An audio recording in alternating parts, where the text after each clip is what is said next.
இன்றைக்கு நாம் தியானிக்க இருக்கிற வசனம் நீதிமொழிகள் 11ஆம் அதிகாரம் 14வது வசனம். ஆலோசனை இல்லாத இடத்தில் ஜனங்கள் விழுந்து போவார்கள், அநேக ஆலோசனைக்காரர் உண்டானால் சுகம் உண்டாகும். இன்னைக்கு கர்த்தர் நம்மோடு இடைப்படுகிறார். ஆலோசனை இல்லாத இடத்தில் ஜனங்கள் விழுந்து போவார்கள்.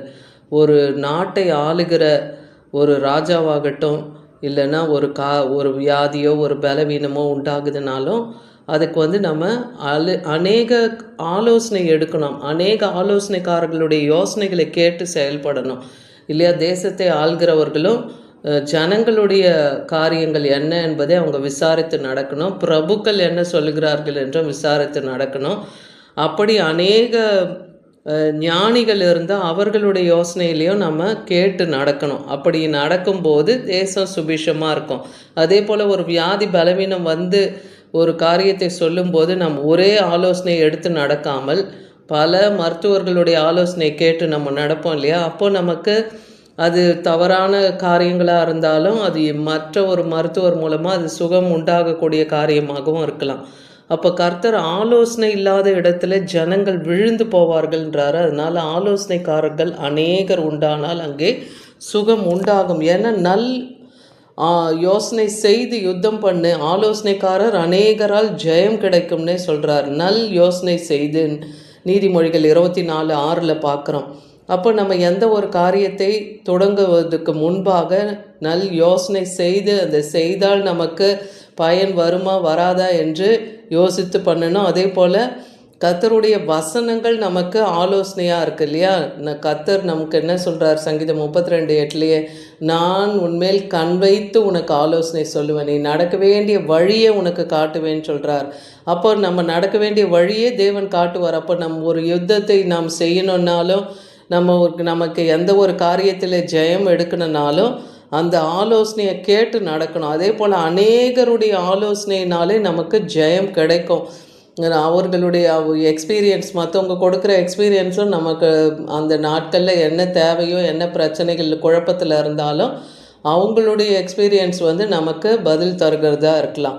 அப்போ கர்த்தருடைய வசனமும் நமக்கு பதில் தரக்கூடியதாக இருக்குது இல்லையா? அநேக எல்லையில் கர்த்தருடைய வசனம் நமக்கு யுத்தம் பண்ண உதவுகுது இல்லையா? நீதிமொழிகள் 20:18 பார்க்குறோம். ஆலோசனையினாலே எண்ணங்கள் ஸ்திரப்படும். நம்முடைய எண்ணத்தை அந்த ஆலோசனை ஸ்திரப்படுத்தும். யோசனை புத்தி யுத்தத்தை செய்கிறதுக்கு நமக்கு உதவுன்னே சொல்கிறார். அதனால் ஆலோசனை இல்லாமல் எண்ணங்கள் சித்திப்படாதுன்னே நீதிமொழிகள் 15:22 பார்க்குறோம்.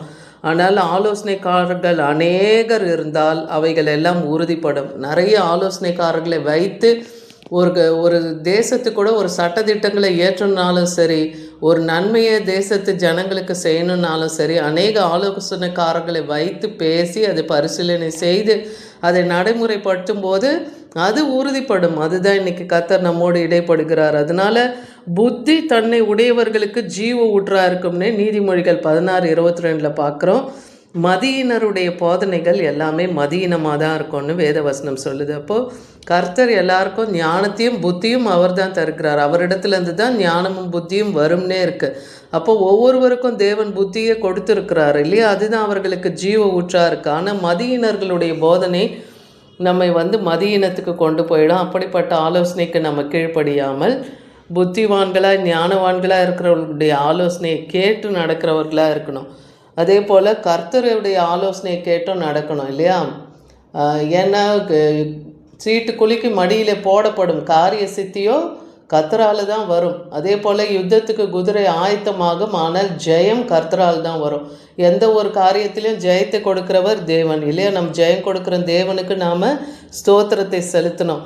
இங்கே 1 ராஜாக்கள் 1ஆம் அதிகாரத்துலேருந்து 16 வசனம் வரைக்கும் தியானித்து பார்த்திங்கன்னா இங்கே ஒரு சம்பவத்தை நம்ம பார்க்கலாம். சாலமோன் ராஜா மரித்த பிறகு அவருடைய மகனான ரெகோபியாம் ராஜாவாகணும். அப்போ இஸ்ரவேல் ஜனங்கள் எல்லாரும் போய் சீகோமில் இருந்து அவரை கூட்டிகிட்டு வராங்க. அப்போ அவனும் சீகேமுக்கு வரான். அங்கே ராஜாவாகிய சாலமோனை விட்டு ஓடி போன எகிப்தில் குடியிருந்த யெரொபெயாம் என்பவன், அதாவது சாலமோன் ராஜா கூட இருந்த ஒரு சேனை அதிபதி தான் அவர். ஆனால் பாருங்கள், அவர் என்ன பண்ணுறாரு, எகிப்திலிருந்து இந்த ரெகோபியாம் இடத்துல பேசுவதற்காக போகிறாரு. அப்போ எரோபியாமுக்கு ஆள் அனுப்பி அவனையும் அழைப்பிக்கிறாங்க அந்த இஸ்ரவேல் ஜனங்க. அப்போ எல்லாரும் சபையார் எல்லாரும் ஒன்று கூடி ரெகோபியாம் இடத்துல வந்து உங்களுடைய தகப்பன் வந்து பாரமான நுகத்தை எங்கள் மேலே வைத்திருக்கிறாரு, அந்த சுமை வந்து எங்களுக்கு கடினமான வேலையும் இருக்குது அப்படின்னு சொல்லும்போது எங்கள் மேலே வைத்த அந்த பாரமான நுகத்தை நீங்கள் லகுவாக்குங்கன்னு சொல்லி ரெகோபியாம் இடத்துல கேட்குறாங்க. அப்போ அவன் வந்து என்ன பண்ணுறான், எல்லாருக்கும் 3 நாள் கழித்து என்னிடத்துல வாருங்க, நான் வந்து உங்களுக்கு பதில் சொல்கிறேன்ட்டு ரெகோபியாம் சொன்ன உடனே ஜனங்கள்லாம் போயிடுறாங்க. மறுபடியும் 3 நாள் கழித்து வரும்போது ரெகோபியாம் வந்து தன் தகப்பனாகிய சாலமோன் உயிரோடு இருக்கையில் அவன் சமூகத்தில் நின்ற முதியோர்களுடைய ஆலோசனை வந்து அவன் கேட்க மாட்டேங்கிறான் இல்லையா. அவங்க வந்து என்ன சொல்கிறாங்க, இந்த ஜனங்களுக்கு நீங்கள் மறு உத்தரவு கொடுக்க என்ன யோசனை சொல்லுகிறீர்கள் என்று கேட்குறாங்க.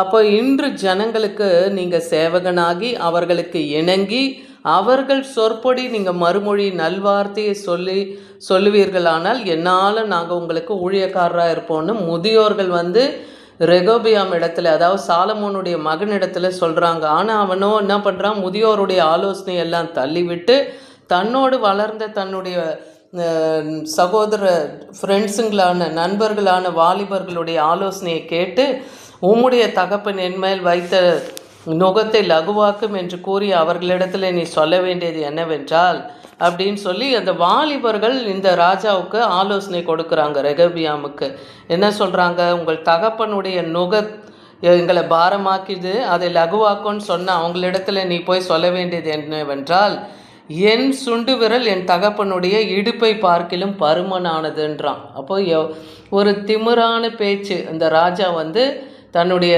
ஜனங்களுக்கு கொடுக்கறதுக்கு இந்த வாலிபர்கள் இந்த ராஜாவை தூண்டி விடுறாங்க. அவங்க வாலிபர்களுடைய பேச்சை வந்து அந்த இளைஞர்களுடைய பேச்சை வந்து இவனும் கேட்குறான். அதே போல் அவன் போய் என்ன சொல்கிறான், என்னுடைய சுண்டு விரல் என் தகப்பனுடைய இடுப்பை பார்க்கலும் பருமனாக இருக்கிறது போல அவர் வந்து உங்களை சவுக்கினால தண்டிச்சார், நானும் உங்களை தேள்களினாலே தண்டிப்பேன்னு சொல்கிறாங்க. அதே போல் இவனும் சொல்கிறான். அப்போ ராஜா முதியோர் தனக்கு சொன்ன அந்த ஆலோசனையெல்லாம் தள்ளிட்டு இந்த வாலிபர்களுடைய ஆலோசனையை கேட்டு அவர்கள் பேசின அந்த வார்த்தையை வந்து எல்லா சபையாரிடத்துலையும் அந்த ராஜா பேசுகிறத பார்க்குறோம். அப்போது இங்கே என்ன ஆகுது, நான் உங்களை வந்து சவுக்கினாலே அவர் தண்டித்தார், நான் தேள்களினாலே தண்டிப்பேன்னு சொல்லி ஜனங்களுக்கு ஒரு கடினமான உத்தரவை அருளுகிறான். அப்போ அங்கே வந்து முதியோர்களுடைய ஆலோசனை தள்ளப்படுது. வாலிபர்களுடைய ஆலோசனை கேட்டு அவன் நடக்கிறதுனால ஜனங்கள்லாம் எரிச்சல் கொண்டு அவங்கவுங்க வந்த வழிக்கு திரும்பி அவங்கவுங்க வீடுகளுக்கு திரும்பி போயிடுறாங்கன்னு பார்க்குறோம். இது காரணம் என்னென்னா, சாலமோன் ராஜா தேவனுடைய சொற்கேட்காமல் அந்த நாட்களில் அநேக அந்நிய ஸ்திரீகளை திருமணம் செய்து கொள்கிறார் இல்லையா.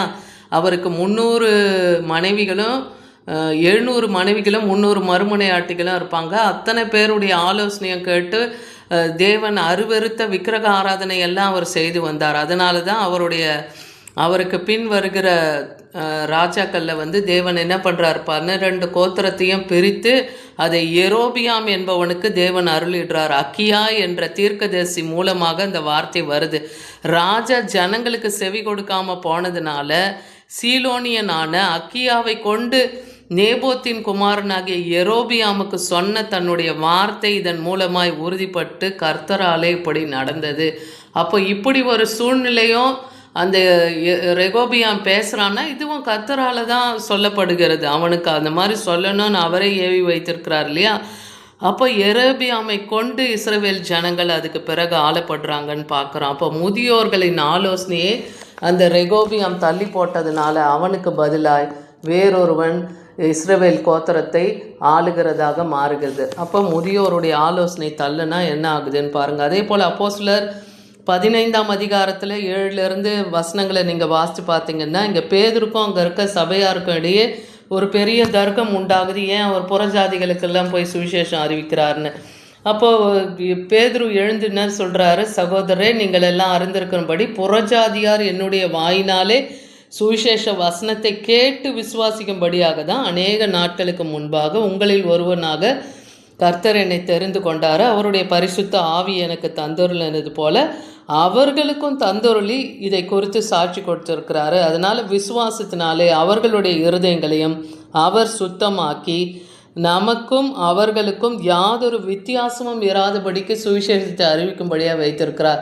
புறஜாதி மக்களும் ரட்சிக்கப்படணும். அதனால தான் பவுல் அப்போஸ்தலன் புறஜாதி மக்களுக்கும் அவர் சுவிசேஷத்தை அறிவித்தார்னு பார்க்குறோம். பேதுருவும் அப்படியே செய்தார் இல்லையா?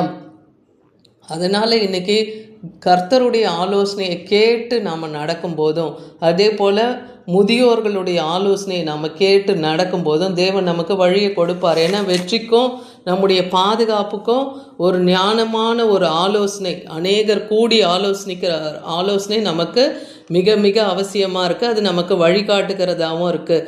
அப்போ நம்ம தோல்வியிலிருந்து விலக முடியும், தோல்வியிலிருந்து நம்ம விலகி ஜெயத்தை அடைய முடியும். அதே போல் தாழ்மையும் தலைமைத்துவத்தையும் ஒத்துழைப்புக்கான அழைப்பை ஆலோசனைக்காரர்கள் அநேகர் இருக்கிற இடத்துல தான் நாம் அதை பெற்றுக்கொள்ள முடியும்.